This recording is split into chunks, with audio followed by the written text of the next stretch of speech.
यह चैनल केवल मनोरंजन के लिए है।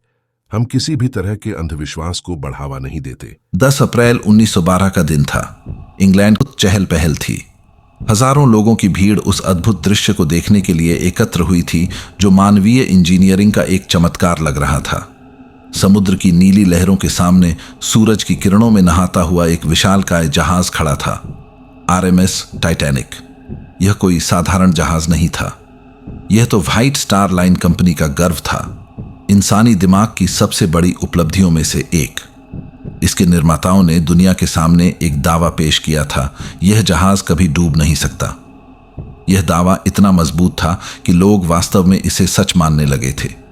अखबारों में इसके बारे में लेख छपे थे, वैज्ञानिकों ने इसकी तारीफ की थी और आम जनता इसे देखने के लिए बेताब थी। जहाज के डेक पर खड़े कप्तान एडवर्ड जॉन स्मिथ अपने करियर की आखिरी यात्रा का आनंद ले रहे थे। उनके चेहरे पर एक गर्व भरी मुस्कान थी। आज हम इतिहास रचने जा रहे हैं, उन्होंने अपने प्रथम अधिकारी विलियम मर्डॉक से कहा। यह जहाज न केवल हमारी कंपनी बल्कि पूरी मानव जाति के लिए एक मील का पत्थर साबित होगा। नीचे बंदरगाह पर यात्रियों का एक सिलसिला चल रहा था।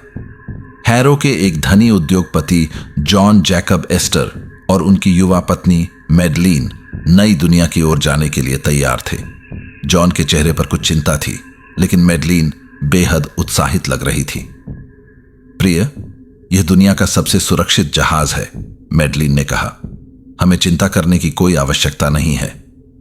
एक तरफ मध्यम वर्ग के यात्रियों का समूह था। इनमें से एक थे बेंजामिन गगनहाइम, जो अपने नौकर और साथी यात्रियों के साथ जहाज पर चढ़ रहे थे। उनकी चाल में एक अलग ही अंदाज था, मानो वे किसी राजसी यात्रा पर निकल रहे हों। दूसरी ओर तीसरे दर्जे के यात्री थे, आप्रवासी, मजदूर और वे लोग जो अमेरिका में एक नई जिंदगी की तलाश में थे। उनमें से एक नौजवान आयरिश लड़का था, पैड्रिक क्वीन। वह अपने परिवार के साथ अमेरिका जा रहा था, जहां उसे एक नौकरी की उम्मीद थी। मां, क्या यह जहाज वाकई इतना बड़ा है? पैड्रिक ने अपनी मां से पूछा। हाँ बेटा, यह तो एक तैरता हुआ शहर है, उसकी मां ने जवाब दिया। जहाज के अंदर की शानदार सजावट देखने लायक थी। ग्रैंड स्टेयरकेस एक भव्य महल जैसा लग रहा था, जिसके ऊपर एक शानदार ग्लास डोम था। फर्स्ट क्लास के केबिन्स में महंगे फर्नीचर, नक्काशीदार दीवारें और आधुनिक सुविधाएं थीं।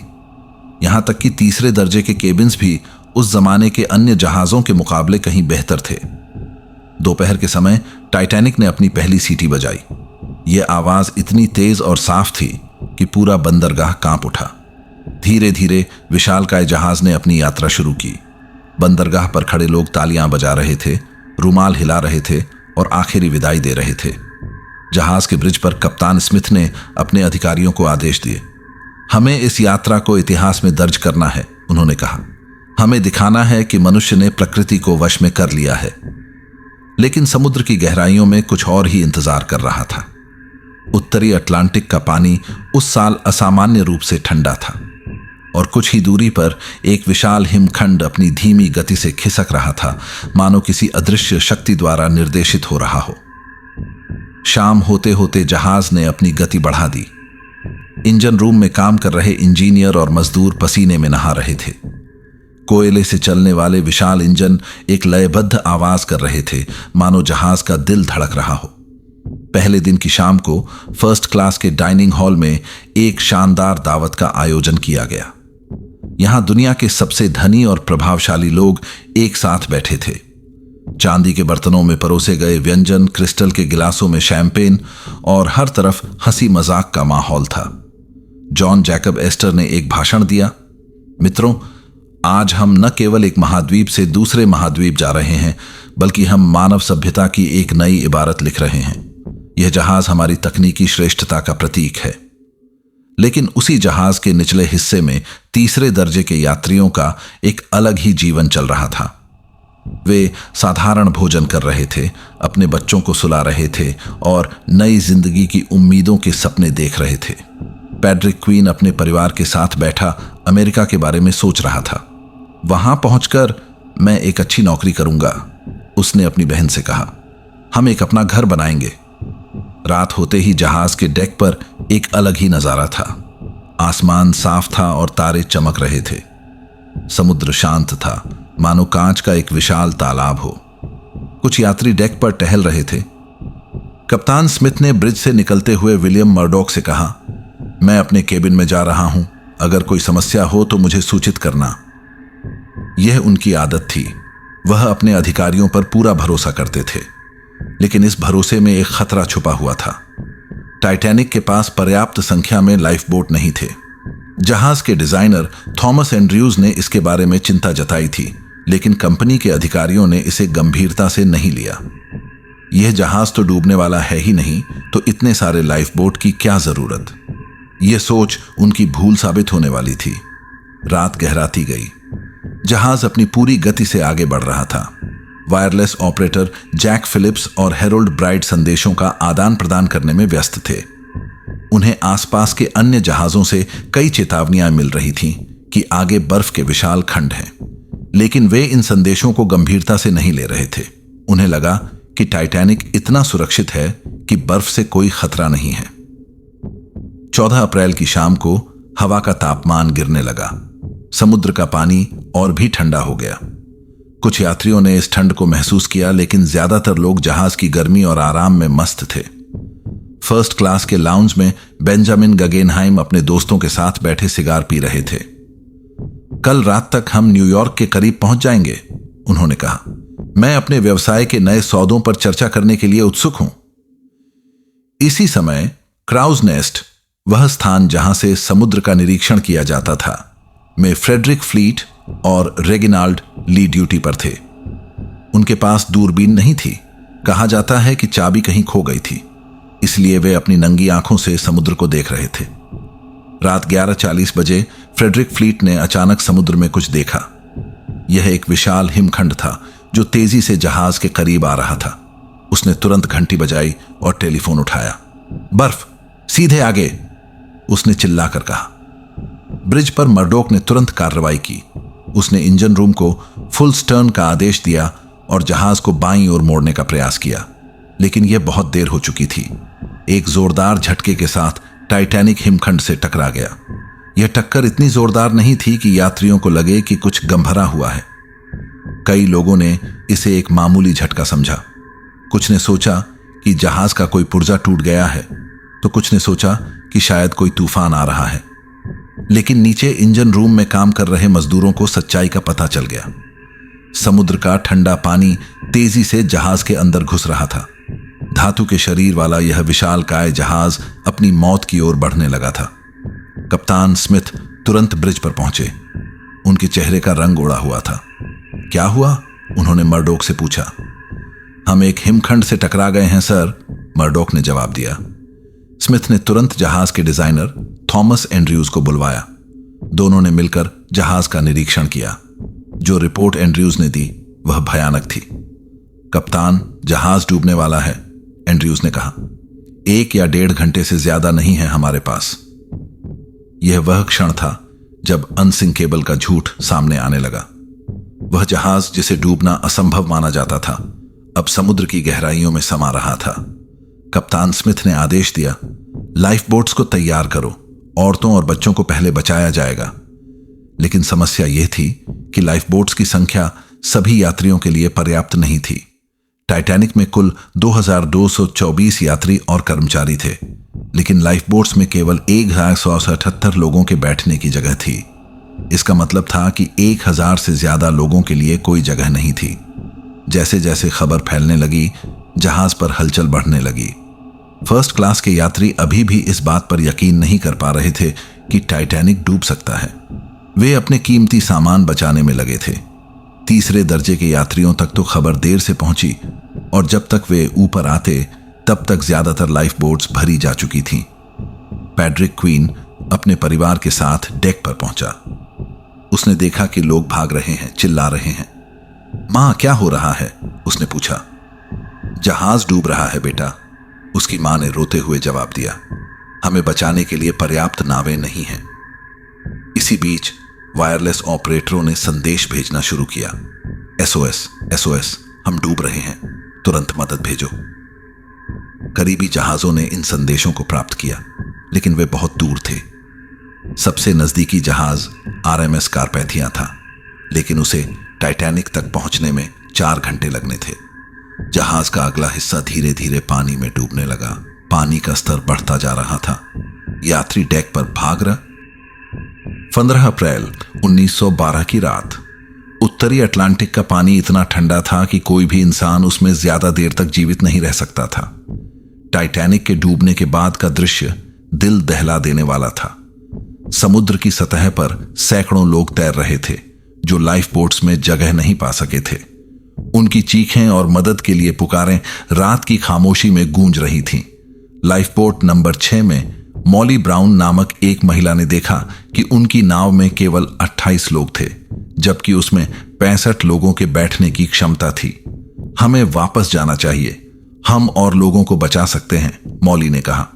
लेकिन नाव चलाने वाले क्वार्टर मास्टर रॉबर्ट हिचेंस ने इनकार कर दिया। नहीं, वे हमारी नाव को पलट देंगे, हम सभी मर जाएंगे। इस बहस के बीच लाइफ बोट नंबर 6 आगे बढ़ती रही और पीछे छूट गए लोगों की चीखें धीरे धीरे कम होती गईं। पानी का तापमान 2 डिग्री सेल्सियस था और ज्यादातर लोग हाइपोथर्मिया से केवल 15-30 मिनट में ही मर रहे थे। लाइफ बोट नंबर 1 में सिर्फ 12 लोग थे, जबकि उसकी क्षमता 40 थी। सर कॉस्मो और लेडी डफ गॉर्डन इस नाव में सवार थे। कहा जाता है कि जब कुछ लोग तैरकर नाव तक पहुंचने की कोशिश कर रहे थे तो नाव चलाने वाले ने उन्हें दूर भगा दिया। बाद में यह विवाद का विषय बना। वहीं दूसरी ओर लाइफ बोट नंबर 4 में एक मार्मिक दृश्य घट रहा था। मैडलिन एस्टर, जो अपने पति जॉन जैकब एस्टर से अलग हो गई थी, ने देखा कि उनकी नाव के पास से एक औरत का शव गुजर रहा था जो अपने बच्चे को गोद में लिए हुए थी। मैडलिन की आंखों में आंसू थे, लेकिन वह कुछ नहीं कर सकती थी। जहाज के डूबने के समय कप्तान स्मिथ ने आखिरी आदेश दिया, हर आदमी अपने आप को बचाए। कुछ लोगों ने बताया कि उन्होंने कप्तान स्मिथ को ब्रिज पर जाते देखा और फिर वे कभी नहीं दिखे। कुछ का मानना है कि वह डूबते जहाज के साथ ही समुद्र में समा गए।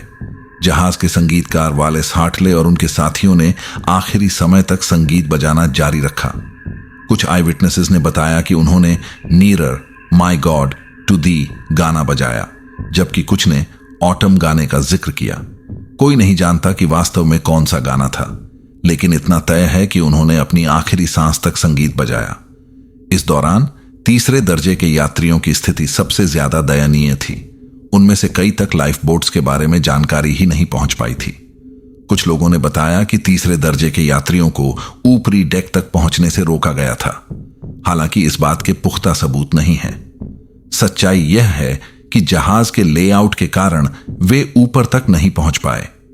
पैड्रिक क्वीन और उसका परिवार भी इन्हीं में शामिल था। जब तक वे ऊपरी डेक तक पहुंचे तब तक ज्यादातर लाइफ बोट्स भरी जा चुकी थीं।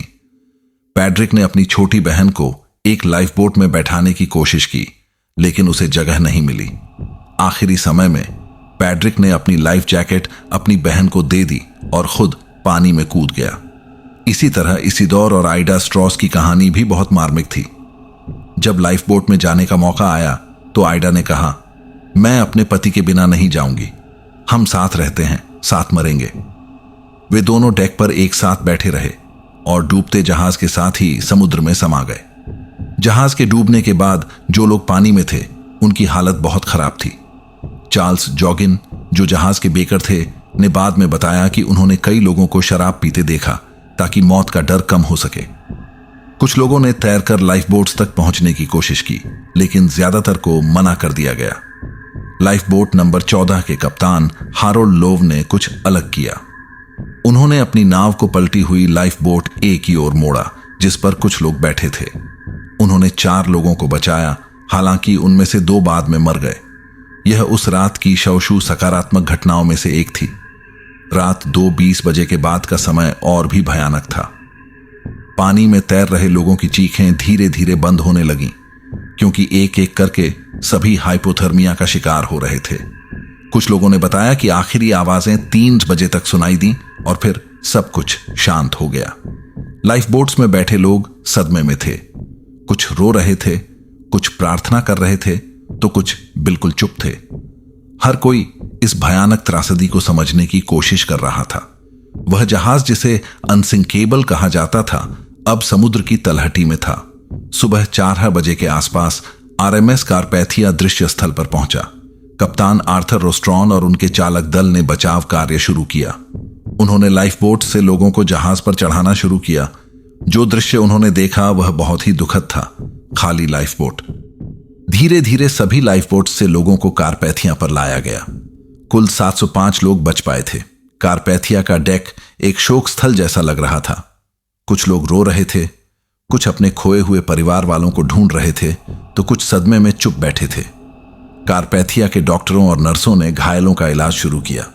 कुछ लोगों के पैर और हाथ जम गए थे, कुछ को सांस लेने में तकलीफ थी और कुछ पूरी तरह से सदमे में थे। कारपैथिया के चालक दल ने अपने केबिन्स तक बचे हुए लोगों के लिए खोल दिए। सुबह 8:30 तक सभी बचे हुए लोग कारपैथिया पर सुरक्षित थे।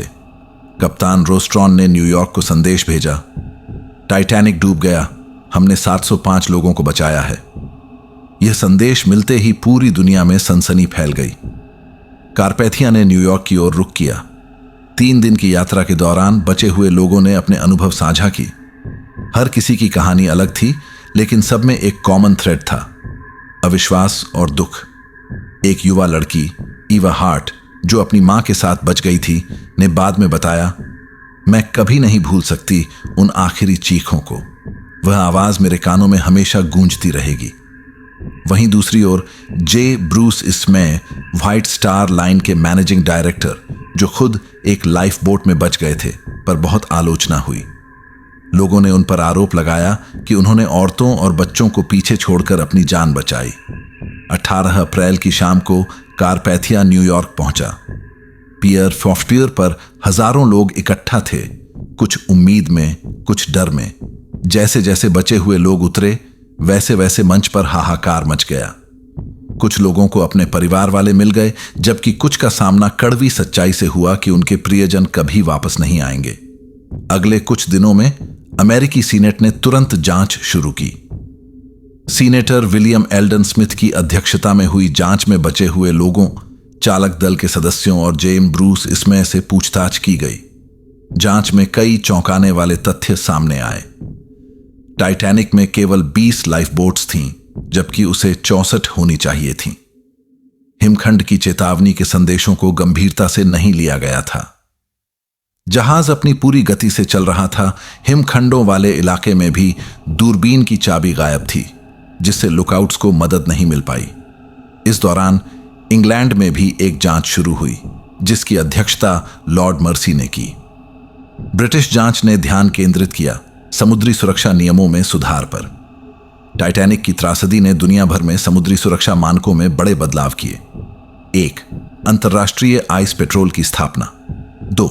समुद्र में सभी के लिए पर्याप्त लाइफ बोट्स का अनिवार्य होना। 3. 24 घंटे वायरलेस निगरानी। 4. नए समुद्री सुरक्षा समझौते। टाइटैनिक की कहानी सिर्फ एक जहाज के डूबने की कहानी नहीं है। यह मानवीय भूलों, सामाजिक असमानता, वीरता और त्याग की कहानी है। यह हमें याद दिलाती है कि प्रकृति के सामने मनुष्य का अहंकार कितना छोटा है। जब कारपैथिया पर बचे हुए लोग न्यूयॉर्क पहुंचे, तो एक पत्रकार ने मॉली ब्राउन से पूछा, आप इस त्रासदी से क्या सीख लेकर आई हैं? मॉली ने जवाब दिया, मैंने सीखा है कि कोई भी जहाज, चाहे वह कितना भी बड़ा और शानदार क्यों ना हो, प्रकृति से बड़ा नहीं है। और कोई भी इंसान, चाहे वह कितना भी अमीर क्यों ना हो, दूसरे इंसान से बेहतर नहीं है।